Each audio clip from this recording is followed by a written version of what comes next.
everyone. Welcome to another episode of GameSlean TV. This is GameSlean TV for March 20th, 2014. Tonight, we're going to be talking about news of the week, of course, and then later in our reviews, we're going to be talking Assassin's Creed 3 Liberation and Dark Souls 2. So let's get to it. First up, let's go to Nick with the news. It looks as though the Oculus Rift won't be the only VR headset on the market. On Tuesday at the Game Developers Conference, Sony announced Project Morpheus. Sony Worldwide Studios President Shuei Yoshida stated, "Virtual reality is the next innovation from PlayStation that will shape the future of games." So yeah, this Oculus Rift thing, this has been going around for a while.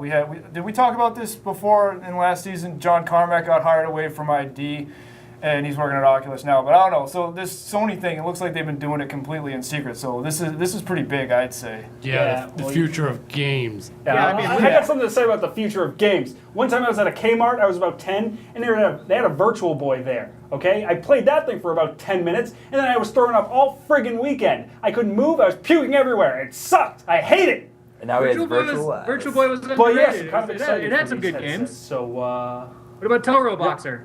Yeah. I think Should be fun. It's still a ways off before Sony brings it to market, but yeah, I guess it's interesting. We'll have to see. Yeah, it looks really big. Hopefully it doesn't make me puke again. In other news, Walmart sucks and they want more of your money. Yes, beginning March 26th, the company will allow customers to trade in used games for store credit, which can then be used at any Walmart or Sam's Club. Walmart freaking sucks. Man, I hate Walmart. I can't stand going in there. Here's the thing about used games, though, is is any of us honestly going to go in there and do that at Walmart? No, I actually refuse to go into Walmart. Yeah, but what if you are returning things to Walmart without a receipt I that you refuse to go to shoplifting from Walmart. other stores? I'm against it so much. Well, I refuse to go in. That's a different story. Yeah, that's a separate issue. I'll say this: GameStop is probably the de facto place for doing this type of thing, like trading in games or whatever. If you're going to do that, but Yeah. GameStop Yeah, is but a glorified pawn that- shop, yeah. pretty much. So Yeah, this, that in itself, it's stupid to trade anything in anyway. Everybody rips you off to begin with. Walmart's going to rip you off even worse. yeah, for sure. Yeah, F Walmart. But always low Yeah. prices. Oh, Yeah, but Whatever. I feel like this is a do waste. Who have, cares? but they do have ridiculously low prices on large Everybody's scale doing this now. You can send your stuff back to Amazon. I mean, so what? This is just Walmart jumping on and trying to say me too, just like everybody else. Yep. Yeah. F Walmart. F 'em. According to Kotaku, it looks as though 2 new games will be added to the Assassin's Creed franchise. Unity, which appears to take place in the 18th century Paris, will be available for the Xbox One and PS4. The second game reportedly in development, codenamed Comet, will be available for the 360 and PS3. No info on a Nintendo platform has been announced. Yeah, forget Nintendo. Where's the Unity? Forget about it.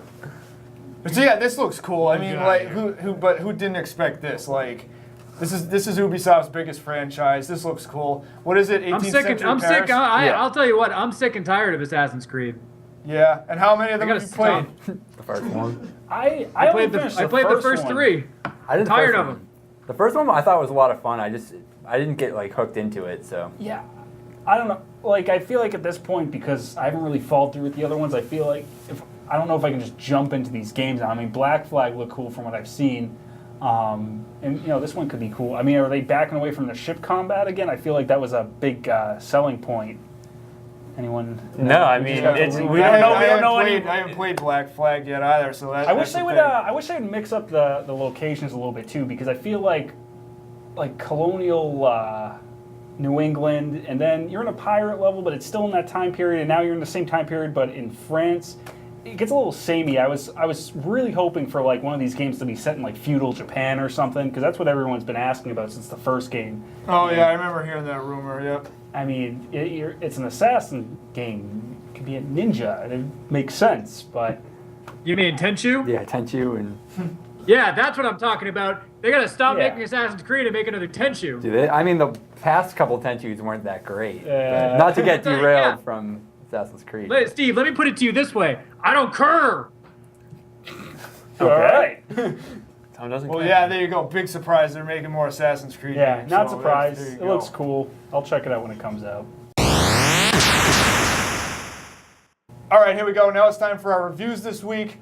First up, guys, we're still playing catch-up. We got to get to some stuff we played before while we were on break, so we'll try to keep this quick, but let's go. First up, we've got Assassin's Creed 3 Liberation. So actually, this one surprised me. This one was really good. I had considered getting a Vita to play this when it first came out, but I never did. And then when they announced the HD version for consoles and PC, I was like, all right, nice, now I can play it. So I played this on PC, and the graphics look great. It doesn't look much like a mobile game at all. Everything is sharp, plays smooth. I'll get to it a little bit more in gameplay, but you can definitely tell it was originally a mobile game because the environments are a lot smaller than the other Assassin's Creed games. So sound is standard fare. You know, the voice acting is good. Usual quality from the Assassin's Creed games. The music here actually, though, did stand out. I'm pretty sure they won some awards for it. And the track I liked the most was the theme song that plays when you're in the HQ. So that was really, really good. Let's move on to the gameplay. So the assassin in this game, Evelyn, she's got pretty much the same weapons as the other assassins, but she's also got a blowgun. So she can take enemies out with poison darts, and she's got another type of darts called berserk darts, which make the enemies attack each other, so that can cause some interesting situations. And really the only other difference is that she doesn't have a block move, which I found was kind of strange. It can screw you up a lot during the combat, so you can only counter, so you really got to time your blocks and your counters and your attacks, otherwise you're just going to take damage and get annihilated. So another thing I noticed in the gameplay, you can pretty much jump and climb on anything in the game. Like if you want to go straight up a building, you can start from anywhere and just go up. And if I remember correctly, in the other games you have to be right below the window ledge, or you have to be like right on something that the assassin or your character can actually grab. In this one, it feels like they just place things like where you can just go, like if you want to start scaling a building, you just go straight up. It doesn't matter where you are on it. So that was actually pretty cool. It was, it could be, maybe that's just how they designed the objects in the environment, but I was always able to move wherever I wanted to really, really easily. So overall, in terms of gameplay, they haven't deviated much from the Assassin's Creed formula here. There's no separate Animus parts or other characters like the other games, but this game is supposed to be an Abstergo product, so it's just all Aveline all the time. You can tell it was originally a mobile game because the missions are definitely shorter, but that doesn't take anything away from it at all. It's still Assassin's Creed. So, if I'm going to complain here a little bit, the only issue I had is this.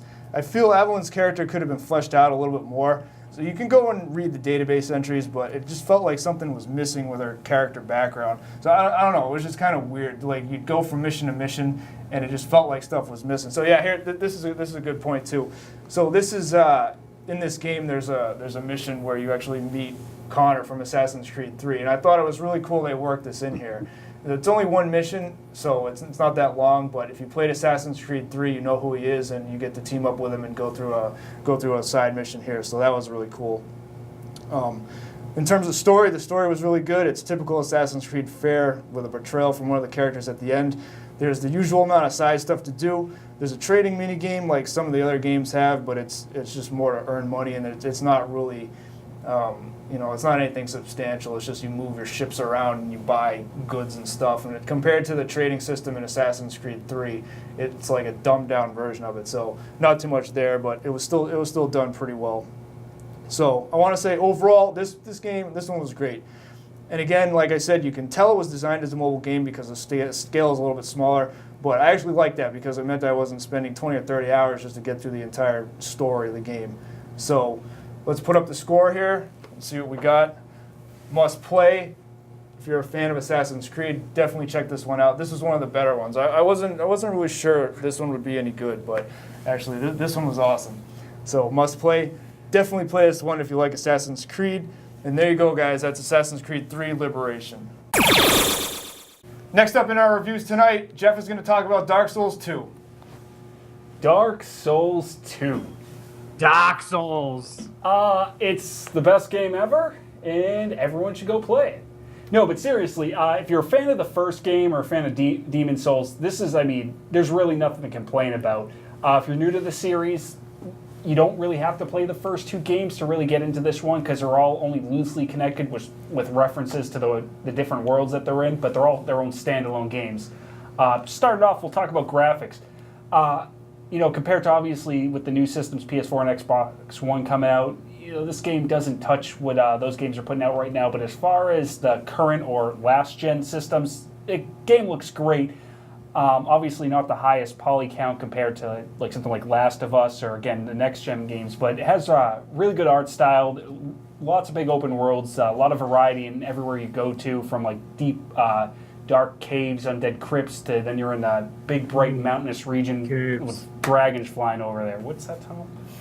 I said, ooh, caves. Yeah, caves. It's very scary. But really nothing to complain about. The first game had some frame rate issues in certain parts. This one kind of smoothed it out. I didn't really have any problems with the frame rate chugging, or it was all smooth, pretty much 30 frames per second the whole time, which served perfectly for this game.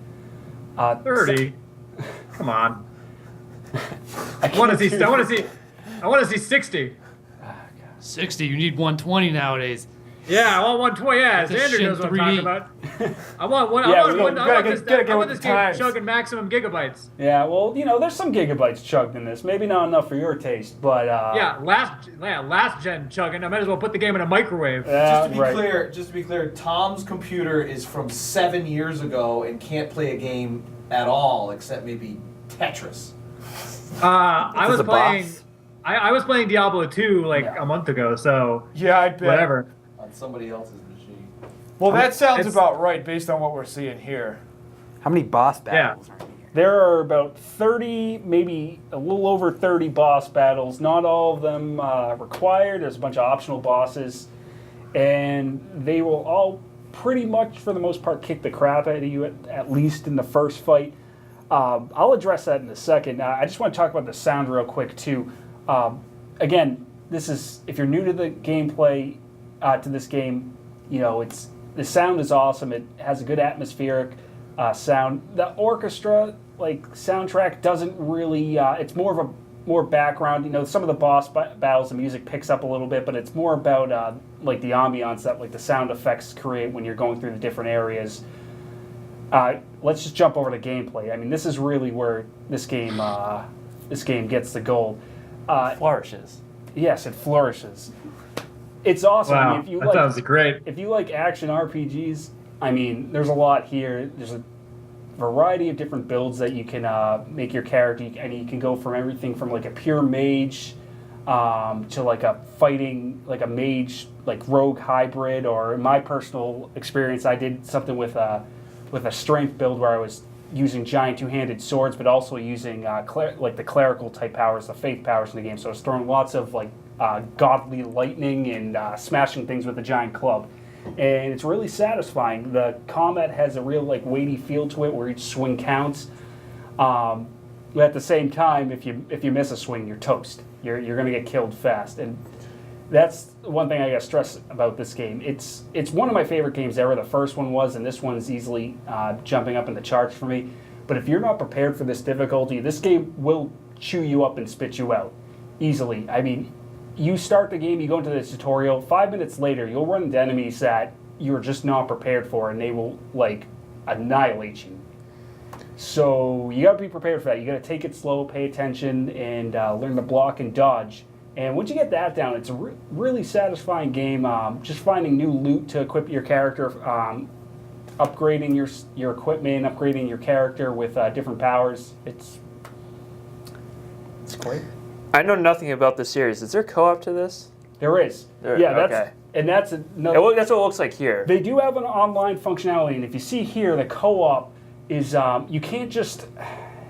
It's kind of a weird thing the way they do the co-op. You can't just summon people from your friends list.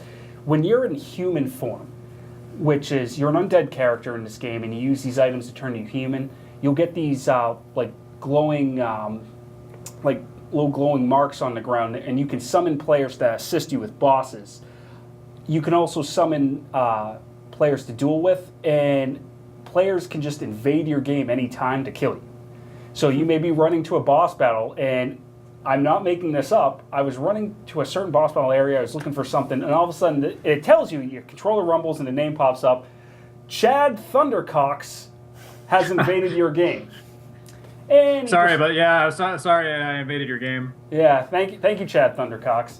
So Yeah, sorry about that. then you'll see something that looks like those white they're called phantoms. There'll be a red version of it that runs up, and you can try to duel them. I die a lot because I don't prepare myself for PvP in these situations, and there are people who play their characters specifically for player versus player. And that can happen at any time, but you can summon people to help you with bosses or against other players. Now, how's like the story for the game? It's minimalistic. There's not a lot there. There's it's There's a cutscene at the beginning, a cutscene at the end. There's little boss intros, and there's some dialogue with some of the NPCs that you run into, but it's not. It's essentially all action, correct? Correct. Yeah. I mean, there's a story there, and there's lore and like plot to the world, but you kind of have to find it for yourself. It's not force fed. I mean, the world is cool, and same thing with the past games. There's some interesting stuff going on, but you could literally play through this game and not know what's going on. Just, okay, I got to go here, kill this guy, get this item, equip that. So it takes some imagination to really enjoy this game. To enjoy the story, I guess you could say. The game itself is, I mean, it's all about exploring. Yeah, that's really what it comes down to. If you want like a meaty RPG with like a lot of stats to work with, lots of equipment, and just exploring an unknown world, I mean, this is the game right here. I will say this is like one of the first games I played in a long time where I was just like, each room I was like worried that this was going to be it. Do you think this game or this series is better than like Elder Scrolls? Yes. Because I feel like the way you're describing it's a lot. Because I still haven't played I want to play the first one and this, so it looks interesting. But it's more about exploring. These games, in my opinion, are some of the best series to come out in the last 10 years or so. This and The Witcher. My opinion on that. But okay, Jeff. I have a question for you. If you were to compare this game to a culinary experience, how would you compare it? Filet mignon, wrapped in bacon. Beautiful. So with that being said, if we want to throw the score up there, this game easily is a must-buy play. Must play. Is it better than The Witcher? I gotta compare the two. Because you always tell me to play The Witcher, and I still haven't played it. I'm not prepared to answer that question. Oh, come on. There's... All right. Jeff, we want Witcher the truth. 1. All right, no, because I like Witcher 1, Witcher 2 superior. Okay, if we're going to say Witcher 2 compared to Dark Souls 2, I don't know. That's hard for me to say. If I want something with more story focus and like role playing with like interacting and choosing dialogue, that's The Witcher. But if I don't know, if I want combat and more customization of my character, I like The Witcher a lot. It's got to go to Dark Souls. A lot more because that seems to be more narrative based than. Oh yeah, this game isn't narrative based at all. I prefer The Witcher.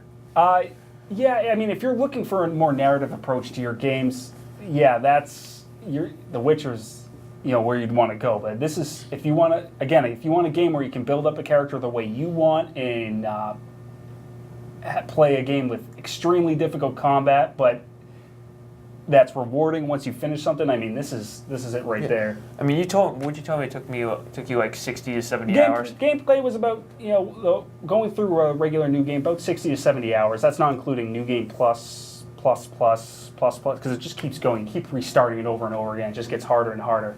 But again, yes, this game rules. Must play, must buy. All right, that's going to do it for us this week, guys. Guys, check out our website at GameSlean TV. Follow us on Twitter at GameSlean. Like us on Facebook. Subscribe to our YouTube channel. Next week, BioShock Infinite Barrel at Sea Episode 2. Any other final words? Send us games to review.